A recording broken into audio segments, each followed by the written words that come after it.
जरा सोचिए, जब हम किसी बहुत बड़ी गगनचुंबी इमारत को देखते हैं तो हमारी नजर सबसे पहले कहाँ जाती है? शायद उसके चमकते हुए कांच पर या फिर उसकी बैल्कनी पर। बिल्कुल, या शायद उसके उस अनोखे डिजाइन पर जो बादलों को छू रहा होता है।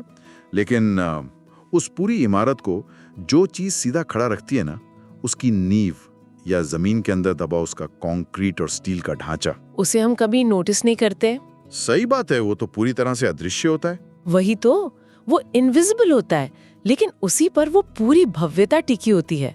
और आज की हमारी इस गहरी चर्चा का विषय भी कुछ ऐसा ही है। हाँ, और सबसे दिलचस्प बात यह है कि ये अदृश्य ढांचे वाला जो कॉन्सेप्ट है, ये सिर्फ आर्किटेक्चर तक सीमित नहीं है। अच्छा, बिल्कुल। हम हर दिन जिस जानकारी या जिस कंटेंट को देखते हैं उसमें भी यही नियम लागू होता है।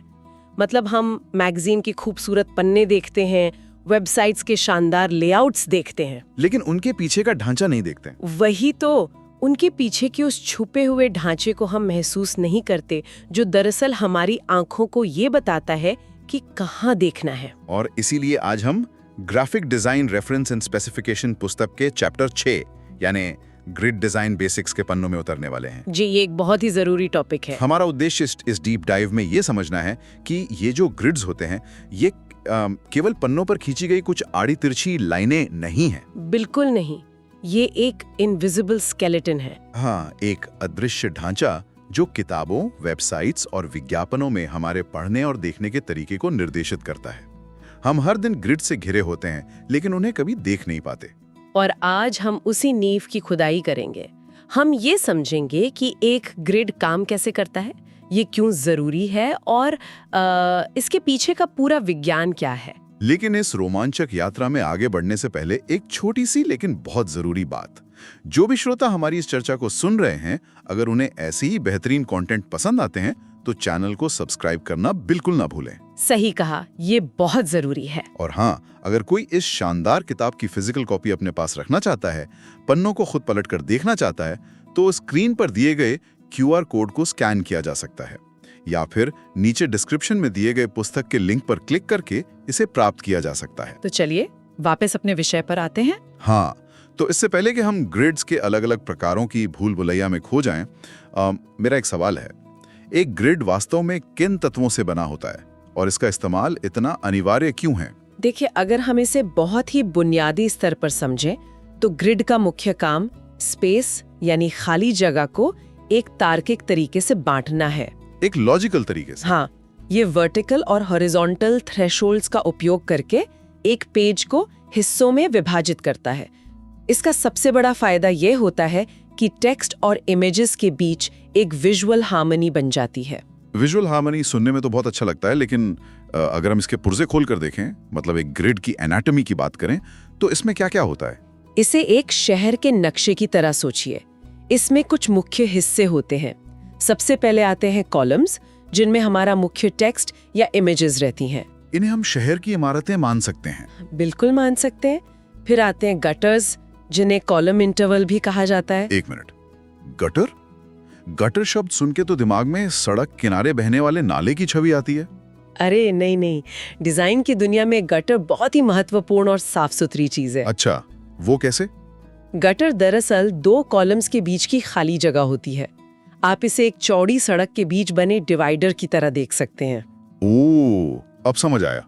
अगर ये डिवाइडर ना हो तो दोनों तरफ का ट्रैफिक यानी दोनों कॉलम्स का टेक्स्ट आपस में टकरा जाएगा और पढ़ने वाले को समझ ही नहीं आएगा कि एक लाइन कहाँ खत्म हुई और दूसरी कहाँ से शुरू हुई। ये तो बहुत लॉजिकल है। और इसके अलावा क्या होता है? इसके अलावा फ्लो लाइंस होती हैं जो पेज को हॉरिजॉन्टल यानी आड़ा काटती हैं। आप इन्हें एक अलमारी के शेल्फ की तरह समझ सकते हैं, जो तय करती हैं कि कोई इमेज या टेक्स्ट किस ऊंचाई से शुरू होगा। एकदम सही। फिर आते हैं मार्जिन्स, जो पेज के बाहरी किनारे तय करते हैं, बिल्कुल एक घर की चार दीवारी की तरह। और अंत में होते हैं मॉड्यूल्स। मॉड्यूल्स क्या होते हैं? ये इन वर्टिकल और हॉरिजॉन्टल लाइनों के मिलने से बनने वाले छोटे छोटे ब्लॉक होते हैं, जैसे किसी दीवार की एक एक ईंट। अरे वाह, और इनका उपयोग तो हर जगह होता होगा, चाहे वो एक मोटी नॉवेल हो, फैशन मैगजीन हो, न्यूज वेबसाइट हो। हाँ, कैटलॉग या हाईवे पर लगा कोई बड़ा सा विज्ञापन भी हो सकता है। ये सब इसी ग्रिड सिस्टम से फायदा उठाते हैं। लेकिन एक बात सोचकर मैं हमेशा हैरान होता हूँ, क्या इतने सख्त नियम रचनात्मकता को यानी क्रिएटिविटी को नहीं मार देते? ये एक बहुत ही आम गलतफहमी है। क्योंकि बहुत से लोग ये मानते हैं कि ग्रिड्स डिजाइनर को एक डब्बे में बंद कर देते हैं। मैं इसे अक्सर संगीत के नजरिए से देखता हूँ। संगीत से? वो कैसे? जैसे ग्रिड्स संगीत के उन बुनियादी सुरों की तरह हैं। नियम तय हैं, सारे गामा अपनी जगह पर फिक्स हैं, लेकिन आप उन तय सुरों के साथ खेलकर दुनिया की कोई भी नई धुन बना सकते हैं ना? अरे वाह, ये तो एक बहुत ही शानदार तुलना है। और सच कहूं तो ये डिजाइन की दुनिया के एक बहुत बड़े भ्रम को दूर करती है। तो मतलब ग्रिड का असली मजा उसके नियम तोड़ने में ही है। देखिए, किताब में स्पष्ट रूप से बताया गया है कि ग्रिड्स आपके काम को एक बोरिंग लेआउट देने के लिए नहीं बने हैं। उनका मकसद काम में निरंतरता लाना है, यानी कंटिन्यूटी लाना है। अच्छा। कल्पना कीजिए कि आप किसी मैगजीन के 50 पन्ने पलट रहे हैं। अगर हर पन्ने पे लेआउट पूरी तरह से अलग हो तो आपका दिमाग थक जाएगा। हाँ, आंखों को आराम नहीं मिलेगा। वही तो, ग्रिड एक ठहराव देता है जिससे पाठकों को कंटेंट के बीच आसानी से नेविगेट करने में मदद मिलती है। और जहां तक नियम तोड़ने की बात है, डिजाइनर पूरी आजादी के साथ ग्रिड के नियमों को बदल सकते हैं या तोड़ भी सकते हैं। बिल्कुल। लेकिन एक पुरानी कहावत है कि नियम तोड़ने का प्रभाव तभी पैदा होता है जब आपको नियम बनाने की सही समझ हो। पिकासो ने एब्स्ट्रैक्ट आर्ट बनाने से पहले रियलिज्म में महारत हासिल की थी। सही बात है।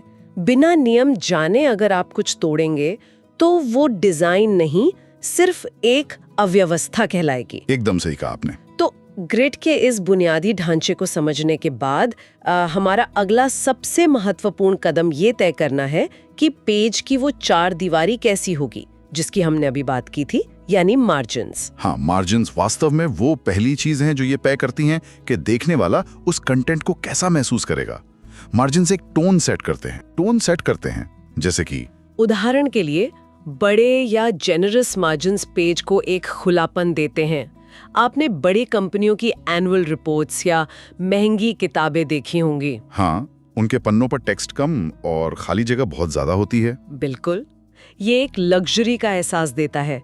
दूसरी तरफ टाइटर या छोटे मार्जिन्स होते हैं। उनका क्या काम होता है? इनका काम होता है एक ही पेज पर ज्यादा से ज्यादा जानकारी देना, जैसे कोई उपन्यास या टेक्स्ट हैवी किताब जहां कागज बचाना और कहानी को एक फ्लो में रखना प्राथमिकता होती है। और यहाँ किताब में एक बहुत ही प्रैक्टिकल बात लिखी है जो मुझे बहुत पसंद आई। मार्जिन्स तय करते समय इस बात का ध्यान रखना होता है कि जब कोई किताब को हाथों में पकड़े तो उसके अंगूठे टेक्स्ट को ना ढक लें। हाँ, ये बहुत छोटी पर जरूरी डिटेल है। बाहर की तरफ अंगूठे रखने के लिए जगह चाहिए और बीच में जहां किताब की बाइंडिंग होती है, जिसे स्पाइन कहते हैं, वहां भी पर्याप्त जगह छोड़ना जरूरी है ताकि किताब खुलने पर शब्द अंदर की तरफ ना छिप जाएं। बिल्कुल, क्योंकि डिजाइन हमेशा इंसान के इस्तेमाल के लिए होता है और मार्जिन्स के साथ ही हमें संतुलन तय करना होता है। संतुलन से आपका मतलब सिमेट्री और एसिमेट्री से है? हाँ, हमें सोचना होता है कि क्या हमें सिमेट्रिकल ग्रिड चाहिए या एसिमेट्रिकल ग्रिड। सिमेट्रिकल ग्रिड वहां बेहतरीन है जहां पेज लेआउट में सबसे ज्यादा एकरूपता चाहिए। इसमें दायां और बायां पन्ना एक दूसरे का आईना लगते हैं ना? एकदम वैसा ही। वहीं एसिमेट्रिकल ग्रिड का इस्तेमाल तब होता है जब लेआउट में इमेजेस, फुटनोट्स और साइड बार जैसे कई अलग अलग एलिमेंट्स हों और डिजाइनर को हर पेज पर कुछ नया डायनेमिज्म लाना हो। सही पकड़ा आपने। या मैं थोड़ी सी बहस करना चाहूंगा। हमने बड़े मार्जिन्स और खाली जगह की बात की, जिसे हम व्हाइट स्पेस कहते हैं। हाँ, अक्सर ऐसा होता है कि जब डिजाइनर्स व्हाइट स्पेस छोड़ते हैं तो क्लाइंट्स को लगता है कि ये पैसे और कागज की बर्बादी है। उन्हें लगता है डिजाइनर ने अपना काम पूरा नहीं किया। हाँ, ये बहुत आम शिकायत है क्लाइंट्स की। वो कहते हैं ना कि इस खाली जगह में भी कुछ डाल दो, कोई लोगो या कोट लगा दो। हाँ, तो क्या हम कह सकते हैं कि व्हाइट स्पेस सिर्फ एक खाली जगह नहीं है, बल्कि वो अपने आप में एक बहुत जरूरी कंटेंट है? बिल्कुल कह सकते हैं। अगर हम इसे साइकोलॉजी के नजरिए से देखें तो व्हाइट स्पेस ही वो तत्व है जो बाकी के भारी कंटेंट को सांस लेने की जगह देता है। सांस लेने की जगह? वाह। इसे ऐसे समझिए, बिना व्हाइट स्पेस के एक पेज मुंबई की लोकल ट्रेन के एक भरे हुए डिब्बे जैसा लगेगा जहां कुछ भी समझ नहीं आता कि कौन कहां खड़ा है। वही तो, प्रभावी व्हाइट स्पेस डिजाइनर की सबसे बड़ी ताकत है। ये दर्शक की आंखों को आराम देता है और उनके ध्यान को भटकने से रोकता है। तो व्हाइट स्पेस एक तरह का विजुअल पॉज है। ठीक वैसे ही जैसे एक अच्छे भाषण में दो वाक्यों के बीच का सन्नाटा बहुत कुछ कह जाता है। क्या बात है, बिल्कुल सही कहा। तो वाइट स्पेस एक पॉज है और सिमेट्रिकल ग्रिड एक तय किया हुआ रास्ता। लेकिन अगर डिजाइनर इस रास्ते पर ना चलना चाहे तो उसके पास और भी विकल्प है। क्या ऐसा कोई तरीका है जहां डिजाइनर शुरुआत में कोई नियम बांधने के बजाय सिर्फ अपने अंदाज से काम करे? एसिमेट्रिकल ग्रिड्स की ये चर्चा मुझे एक ऐसे कॉन्सेप्ट की तरफ ले जा रही है जो नियमों के बिल्कुल विपरीत लगता है। मैं बात कर रहा हूं कंस्ट्रक्शनल ग्रिड्स की। अच्छा, कंस्ट्रक्शनल ग्रिड्स, ये सच में एक बहुत ही ऑर्गेनिक और ढीला स्ट्रक्चरल सिस्टम है। आमतौर पर तो ग्रिड पहले बनता है ना? हाँ, आम नियम यही है कि पहले ग्रिड बनता है, फिर उसमें कंटेंट डाला जाता है। जैसे पहले ग्लास बनता है, फिर उसमें पानी डाला जाता है। लेकिन कंस्ट्रक्शनल ग्रिड में ऐसा नहीं होता। तो इसमें क्या होता है? इसे लेआउट शुरू करने से पहले नहीं बनाया जाता। इसके बजाय डिजाइनर पेज पर एलिमेंट्स जैसे टेक्स्ट ब्लॉक या किसी बड़ी फोटो को उनके महत्व के अनुसार रखना शुरू करता है। अच्छा। और जैसे जैसे वो चीजें रखता है, उन्हीं चीजों के किनारों से अलाइनमेंट पॉइंट्स बनते चले जाते हैं जो बाद में आने वाले कंटेंट के लिए नियम तय करते हैं। ये सुनकर तो मुझे ऐसा लग रहा है जैसे कोई बहुत अनुभवी शेफ बिना किसी रेसिपी के खाना बना रहा हो। ये बढ़िया तुलना है। वो चम्मच से नापकर मसाले नहीं डाल रहा है, बल्कि सिर्फ अपने अनुभव और उस वक्त उठ रही खुशबू के आधार पर तय कर रहा है कि कौन सी चीज कितनी और कहाँ जाएगी। ये तुलना एकदम सटीक है। वास्तव में ये सिस्टम इतना सहज है कि कुछ कड़क डिजाइनर्स इसे ग्रिड मानते ही नहीं है। क्यों? उन्हें लगता है ये कोई सिस्टम ही नहीं है। हाँ, उनका मानना है कि ये तो सिर्फ इंट्यूशन या अंदाजे से काम करना हुआ।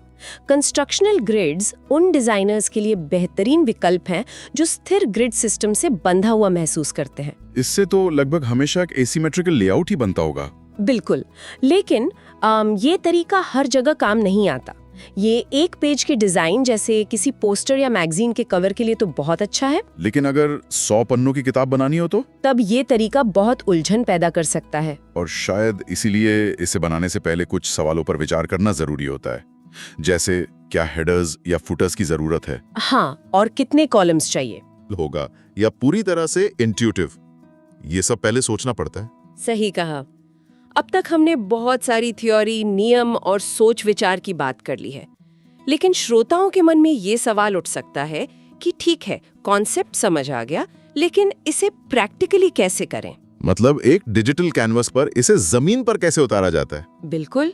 ग्राफिक सॉफ्टवेयर में ग्रिड बनाने का व्यावहारिक तरीका आखिर है क्या? तो चलिए इस प्रक्रिया को डिकोड करते हैं।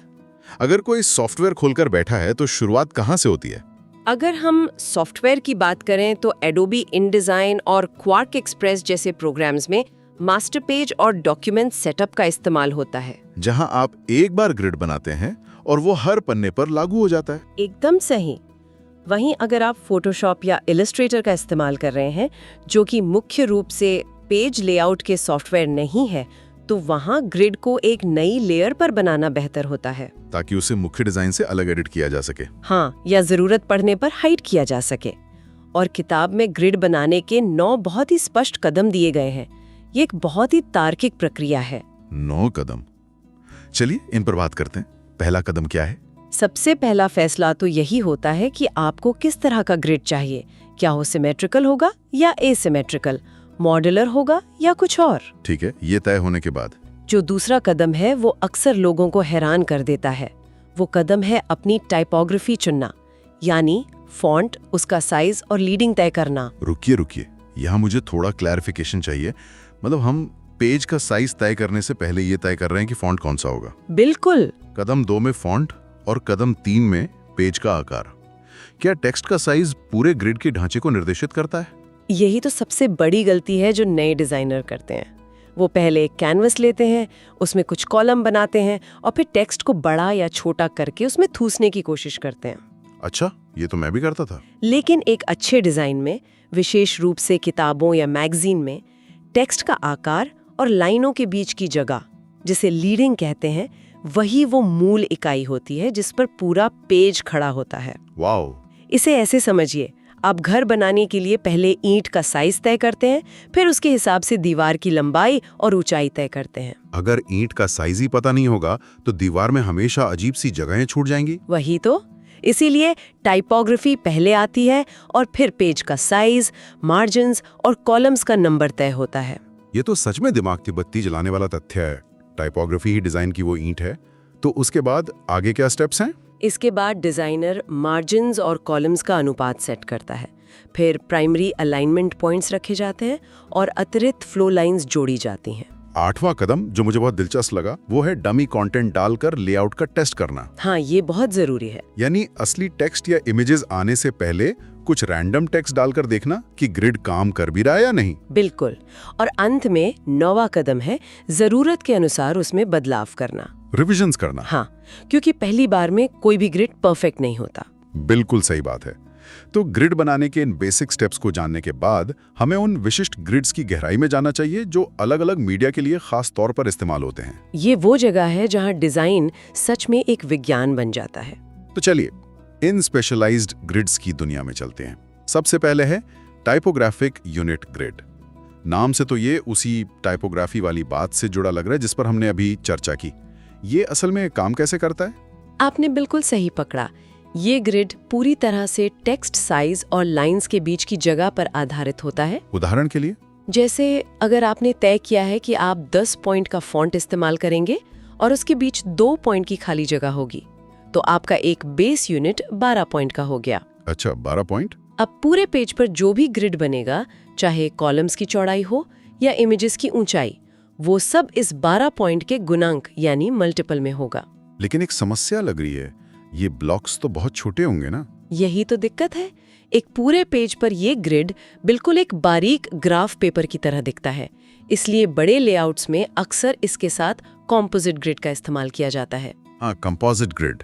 ये वो ग्रिड्स हैं जो टाइपोग्राफिक ग्रिड के ऊपर जोड़े जाते हैं ना, बिल्कुल। ताकि पेज पर कॉलम्स, हेडर्स और फुटर्स रखने के लिए बड़े फ्लो लाइंस मिल सकें। यानी आपके पास नीचे एक बहुत ही बारीक ग्राफ पेपर है और आप उसके ऊपर एक ट्रांसपेरेंट शीट रखकर बड़े बड़े बॉक्स बना रहे हैं। एकदम सही कहा।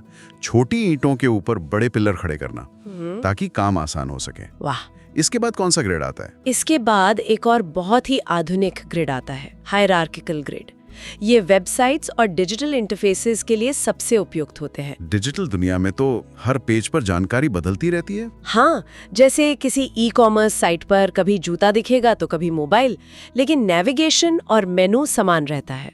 वहाँ ये ग्रिड्स वायर फ्रेम्स की जगह ले सकते हैं। तो इसमें डिजाइनर लाइनों के बजाय रंग या शेडिंग का इस्तेमाल करते हैं। हाँ, जो हिस्सा जितना गहरा या डार्क ग्रे होता है, डिजाइनर ये मानकर चलता है कि वो हिस्सा उतना ही महत्वपूर्ण है और वहाँ सबसे जरूरी जानकारी जाएगी। बिल्कुल, ये एक विजुअल मैप की तरह काम करता है। और अब आता है मेरा पसंदीदा और शायद डिजाइन के इतिहास का सबसे मशहूर ग्रिड, मॉड्यूलर ग्रिड।